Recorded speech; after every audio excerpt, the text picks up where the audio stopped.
शोभा के सामने रखी हुई चाय कब की ठंडी हो चुकी थी। कल तक जिस घर में हंसी मजाक ठहाकों की आवाज़ें गूंजती थी, रसोई खुशबू से तैर रहती, कहीं बेटी की साड़ियाँ बिखरी होती तो कहीं सलवार कमीज। कभी कौन सी फिल्म देखने जाना है, इस पर भारी डिस्कशन होता था, कभी अगली छुट्टियों की प्लानिंग। पर आज पूरे घर में गहरी चुप्पी थी। शोभा के कानों में अचानक बेटी और नातिन की आवाज़ गूंजने लगती, पर नज़रें उठाकर देखती तो साया साया करता उदास घर खाने को दौड़ रहा था। गहरा सन्नाटा पसरा हुआ था चारों ओर। शोभा ने गहरी सांस ली और उठ खड़ी हुई। बालकनी में टहलते हुए शोभा ने नीचे देखा। बगीचे में खेलते हुए बच्चों को देखकर फिर मीठी की याद आ गई। एक हुक सी उठी भीतर से, जो उसकी आंखें भिगो गई। बिल्कुल रागनी पर गई थी मीठी। शोभा बालकनी में रखी कुर्सी पर आंखें मूंद कर बैठ गई। क्या दीदी, आपने चाय भी नहीं ली? तबीयत तो ठीक है ना आपकी? मीना ने कंधे पर हाथ रखते हुए अपनत्व से पूछा। हाँ हाँ, बिल्कुल ठीक है, शोभा चकचा कर बोली। दूसरी चाय बना दूँ दीदी? शोभा गहरी सोच में डूबी हुई थी। उसने कोई जवाब नहीं दिया। क्या बात है दीदी? लगता है आपको रागनी की याद आ रही है।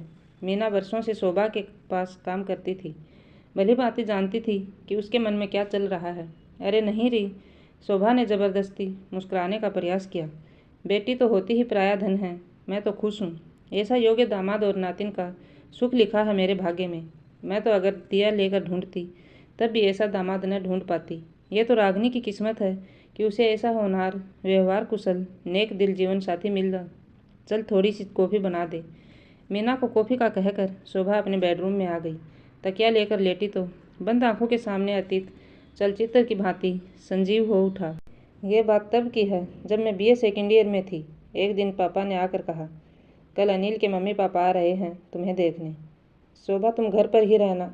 अचानक शादी की बात सुनकर मुझे झटका सा लगा। मैं अभी आगे पढ़ना चाहती थी, कुछ बनने की तमन्ना मन में थी, पर जब पापा से कहा तो दो टूक जवाब सुना दिया। देखो शोभा, मैं तुम्हारे कुछ बनने के चक्कर में नहीं पड़ना चाहता। फिर तुम्हारे पीछे छोटी भी है। अपनी नौकरी रहते मैं तुम दोनों के हाथ पीले कर देना चाहता हूँ।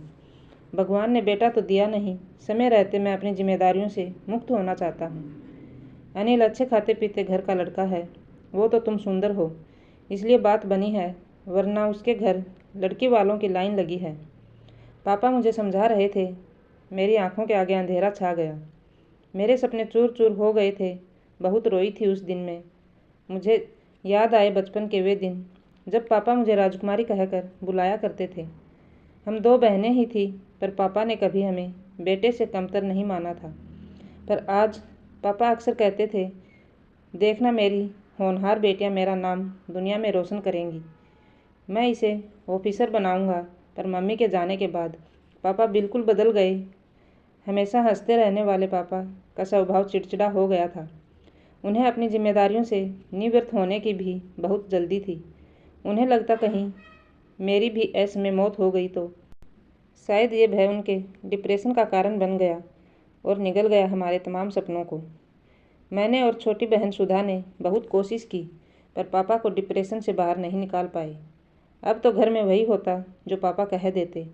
जिस दिन अनिल अपने मम्मी पापा के साथ मुझे देखने आए, उसी दिन मेरी और अनिल की सगाई तय हो गई और परीक्षाएं ख़त्म होते ही विवाह। सब कुछ इतना जल्दी में हुआ कि सोचने समझने का मौका ही नहीं मिला। वैसे अनिल मुझे भी पसंद आया। लंबा कद, गोरा वर्ण और उसका शायराना अंदाज अब मेरे सपनों में था। अनिल और सिर्फ अनिल। मेरी पापा से सारी शिकायतें भी रफा दफा हो गई थी। मुझे अनिल से प्यार हो गया था। सच लड़कियां भी बड़ी अजीब होती हैं। उनकी ज़िंदगी में इश्क का मौसम आते ही वे सब कुछ ड्रॉप कर देती हैं। सारे सपने, ख्वाहिशें, तमन्नाएं कर देती हैं प्रेम के हवाले। प्यार, इस एक वाक्य के सहारे वो सब कुछ छोड़कर उस शख्स के साथ उड़ जाती हैं, सपनों के रंगीन आसमान में जिसे कल तक वो जानती तक नहीं थी। एक शख्स के मिलते ही नए सपने परवान चढ़ने लगते हैं।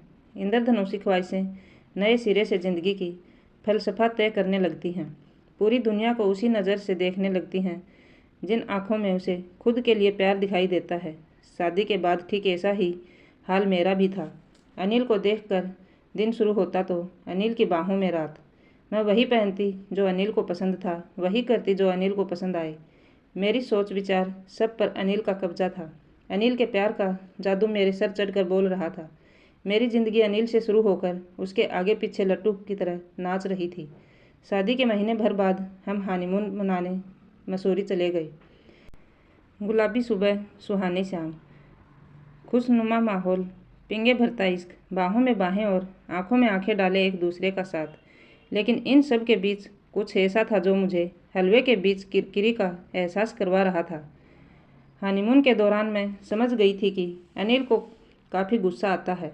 एक तरफ उसकी जिंदा दिली मन मोह लेती तो दूसरी तरफ उसका गुस्सा मेरे सारे अरमानों पर पानी फेर देता। बात बात पर रोकना टोकना अनिल की आदत थी। पल में तोला, पल में मासा। अनिल का बर्ताव मेरे सामने बहुत से प्रश्न चिन्ह छोड़ रहे थे, पर किससे कहती, क्या कहती। 10 दिन मसूरी में बिताकर हम उदयपुर लौट आए थे। धीरे धीरे मेरी समझ में आ गया था कि अनिल जिद्दी, क्रोधी और गुस्सैल स्वभाव वाला मनमौजी इंसान था। उसके लिए वही सही था जो उसने कहा। किसी और की बात सुनना मानना उसे गंवारा नहीं था। मैं सब कुछ जान गई थी, पर मैंने सोचा मैं अपने प्यार से अनिल की बुराइयों को अच्छाइयों में बदल दूंगी। बस इसी प्रयास में उलझती चली गई। मेरा समझाना अनिल को हमेशा उपदेश ही लगता। वो झल्ला कर चीख पड़ता। संयुक्त परिवार में मुझे सबके सामने बार बार अपमानित होना पड़ता। मेरी आंखों से पानी बनकर बरसती, पर इससे कहाँ कुछ बदलने वाला था। दीदी कॉफ़ी, मीना ने लाइट जलाते हुए कहा। बाहर गहरा अंधेरा हो गया था, ठीक मेरे जीवन में छाए अंधेरे की तरह।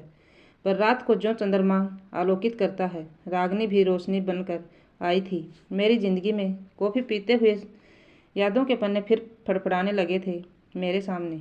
शादी के 2 साल बाद अनिल का तबादला कोलकाता हो गया। मैंने राहत की सांस ली। कम से कम सबके सामने जलील तो नहीं होना पड़ेगा। अनिल की आदतें यहाँ भी ज्यों की त्यों बनी हुई थी। हर बात, हर चीज़ में मीन मेख निकालना, चिल्लाना, अपनी टांग छोटी से छोटी और बड़ी से बड़ी बात पर ऊपर रखना उसके स्वभाव का हिस्सा थी। मैं लाख कोशिश करती, पर अनिल किसी परिवर्तन के लिए तैयार नहीं था। कभी कभी मेरा मन करता कि सब कुछ छोड़कर कहीं भाग जाऊं, कहीं दूर, बहुत दूर, पर कहाँ। यह ऐसा एक प्रश्न था जिसका जवाब नहीं था मेरे पास। परंपरा की बेड़ियों में जकड़ा मेरा मन डोली में आने वाली सिर्फ अर्थी पर ही वापस जाती है कि आगे कुछ सोच ही नहीं पाता। दिन, महीने, साल यूं ही गुजरते जा रहे थे। धक्का मुक्की करते हुए सांसें चल रही थी। मेरा मोम दिल पत्थर होता जा रहा था। मुझे सब कुछ सहने की आदत सी हो गई थी, फिर चाहे वे शब्दों के तीर हो या कुछ बोलने की एवज में मिलने वाला तमाचा। शादी को 5 साल बीत गए थे, पर मेरी गोद सुनी ही रही। अनिल को ये एक और बहाना मिल गया था मुझे अपमानित करने का। भगवान भी न जाने किन कर्मों का फल दे रहा था। डॉक्टर ने तो सब कुछ नॉर्मल ही कहा था, पर हारे हुए जुआरी की तरह चुप रहना ही मेरी नियति बन गई थी। कॉफ़ी ख़त्म कर टहलते हुए याद आया वो दिन जब रागनी मेरी ज़िंदगी में आई। उस दिन सुबह आँख खुली तो लगा नीचे काफ़ी शोर हो रहा है। मैंने बालकनी से देखा, पर माजरा समझ नहीं आया, तो फिर नीचे चली गई। पुलिस भी थी। पता चला किसी टैक्सी वाले की। टैक्सी में कोई अपनी 8-9 महीने की बेटी को छोड़ गया था। बच्ची उस भीड़ को देखकर लगातार रो रही थी। सब उस मासूम से तरह तरह के सवाल कर रहे थे, लेकिन वो उन सब अजनबियों को फटी फटी आंखों से देखती और फिर रोना शुरू कर देती। पुलिस अपनी पूछताछ कर रही थी। टैक्सी वाला अपनी अनभिज्ञता की कहानी कह रहा था। लोगों के कयास जारी थे। कोई माता पिता के भूलने की बात कहता, कोई जानबूझकर छोड़ देने की, कोई बेपरवाही के अन्याय किसे सुना रहा था, तो कोई भगवान की लीला बता रहा था। पर किसी को बच्ची की परवाह थी ऐसा नहीं लग रहा था। मैंने आगे बढ़कर बच्ची को गोद में ले लिया और फिर पास की पान की दुकान से टॉफ़ी और बिस्कुट खरीद दिए। बच्ची थोड़ा सा स्नेह पाकर चुप हो गई। मेरी ममता मुझे मजबूर कर रही थी। मैं लगातार उसके सर पर हाथ फिराती रही। पुलिस ने अपनी कार्रवाई समाप्त की और मेरी गोद से बच्ची को लेने लगी। मैं जैसे ही बच्ची उन्हें सौंपने लगी, वो फिर से रोने लगी। अब मेरी ममता अपने चरम पर थी। मैं उसे रोते हुए नहीं देख पा रही थी। फूल सी नन्ही जान मेरी गोद से नीचे नहीं उतरना चाहती थी। उसने मेरी साड़ी का पल्लू कसकर पकड़ा रखा था। मेरे भीतर की माँ ने बिना अनिल की परवाह किए कहा, जब तक इसके माता पिता नहीं मिल जाते, क्या मैं इसे अपने पास रख सकती हूँ? पुलिस वालों की तो जैसे बला टली। क्यों नहीं? जब इसके माँ बाप मिल जाएंगे हम इसे ले जाएंगे। मेरा नाम पता नोट कर पुलिस ने अपनी राह पकड़ी और मैंने अपनी। मैं बच्ची के सर पर हाथ फिराते उससे बातें करते जब घर के दरवाजे पर पहुंची तो ठिठक गई। अनिल दरवाजे पर ही खड़ा था। अनिल, ये बच्ची अपने माता पिता से बिछड़ गई है। बुरी तरह रो रही थी तो मैंने किसी तरह थूक निगलते हुए मैंने कहा। अनिल पांव पटकते हुए भीतर चला गया। आने वाले तूफान का अंदाज़ा हो चुका था मुझे, पर अब क्या। तीर तो तरकस से निकल चुका था। अनिल पता नहीं क्या सलूक करती पुलिस इस मासूम के साथ, इसलिए इसे अपने साथ ले आई। क्यों ठीक किया ना मैंने, कहते हुए मेरी जुबान लड़खड़ा रही थी। बदन सूखे पत्ते की भांति कांप रहा था। हाँ हाँ, बड़ा पुण्य का काम किया। न जात का पता न धर्म का, पता नहीं किसका पाप है, बस ले आई गोदी में उठाकर। घर पर ही पड़ा था मैं, पूछने तक की जहमत नहीं उठाई तुमने। बहुत चर्बी चढ़ने लगी है आजकल। भुन भुनाते हुए अनिल ऑफिस चला गया। 4 दिन तक लड़की के माँ बाप का कोई पता नहीं चला। अनिल रोज़ मुझसे लड़ता, लड़की को पुलिस के हवाले करने की बात कहता या फिर अनाथालय छोड़ने की रट लगाता, पर मुझे अपनी ममता की पुकार के आगे कुछ सुनाई नहीं दे रहा था। अनिल की हर बात पर मैंने चुप्पी का ब्रह्मास्त्र रख दिया था। मेरी चुप्पी उसके गुस्से की ज्वाला में घी का काम कर रही थी। एक दिन मैंने हिम्मत करके अनिल से पूछा, अनिल क्यों न हम इस बच्ची को गोद ले लें। प्लीज़ अनिल, मना मत करना। बिफर गया था अनिल मेरी बात सुनकर। जाने कितनी जली कटी बातें सुनाई थी उसने मुझे, और फिर अपना फैसला सुनाते हुए बोला, देखो शोभा, किसी और के पाप को मैं अपने गले की घंटी हरगिज़ नहीं बना सकता। मैं 3 दिन के लिए कंपनी के काम से बाहर जा रहा हूँ। जब वापस आऊँ तो ये पाप का लोथड़ा मुझे यहाँ दिखाई नहीं देना चाहिए, वरना ऊपर से नीचे फेंक दूंगा इसे। दहाड़ता हुआ अनिल चला गया। भीतर तक काँप गई थी मैं। अजीब कसमकस थी। एक तरफ जिद्दी झगड़ालू पति था तो दूसरी ओर थी फूल सी मासूम बच्ची जो अब मुझे मेरे वजूद का हिस्सा लग रही थी। बहुत उलझन भरे थे वे 3 दिन। मैं उस मासूम बच्ची को किसी भी कीमत पर खोना नहीं चाहती थी। मेरी ममता का वेग इतना अधिक था कि मेरी छाती में दूध उतर आया था। न जाने किस भावावेश में मैं उसे दूध पिलाने लगी थी। भगवान ने मेरे लिए अनमोल तोहफा भेजा था। मेरी मन्नतें, प्रार्थनाएं, व्रत उपवास सब पूरे हो गए थे। फिर भला कैसे छोड़ दूं डूबती नैया की इस पतवार को। क्या पति नामक जीव इतना महत्वपूर्ण है जिंदगी में कि उसके बिना जिया नहीं जा सकता। क्या उसके लिए मैं अपनी ममता का गला घोट दूं। क्या मंगलसूत्र और सिंदूर की बेड़ियों में जकड़ी नारी का पति से अलग कोई व्यक्तित्व नहीं। एक गुस्सेल पति की गालियां खाने से अच्छा ममता के समंदर में गोते लगाना नहीं है। ये प्रश्न लगातार मेरा आत्म मंथन कर रहे थे। प्रश्नों के चक्रव्यूह में उलझते निकलते 2 दिन बीत गए थे। अजनबी मासूम बच्ची और अपने पति में से मुझे किसी एक को चुनना था, वो भी अनिल के लौटने से पहले। आखिर बहुत सोचने के बाद मैंने फैसला लिया कि मैं न तो इसे पुलिस के हवाले करूंगी, न ही इसे अनाथालय भेजूंगी। पत्नी बनकर बहुत जी ली, अब माँ बनकर जीने की इच्छा और दृढ़ निश्चय ने मुझे जोश से भर दिया था।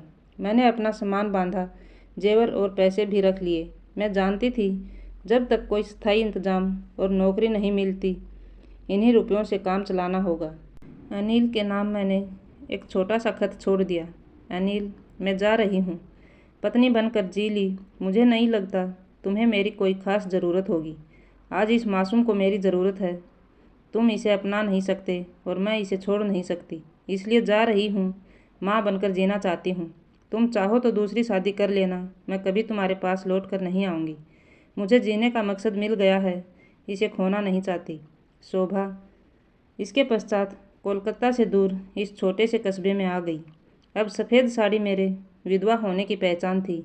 बेटी का नाम मैंने रागिनी रखा था। बस यही थी मेरी तब की और पहचान जो आज तक कायम है। यहाँ आकर मैंने छोटे बच्चों को पढ़ाना शुरू किया। बाद में एक स्कूल में नौकरी मिल गई। रागिनी और मैं साथ साथ स्कूल जाते। ज़िंदगी की आवश्यकताओं को पूरा करने जितनी आमदनी हो जाती थी। रागिनी धीरे धीरे बड़ी हो रही थी। पढ़ने में वो काफ़ी तेज़ थी। इसी दौरान उसकी मुलाकात राजीव से हुई। पहचान, दोस्ती और फिर प्यार। करीब 2 साल पहले मैंने शादी कर दी रागिनी की। पिछले 15 दिन रागिनी, राजीव और नातिन मिठी छुट्टियां मनाने आए थे मेरे पास। मैं आज पूरी तरह संतुष्ट हूँ।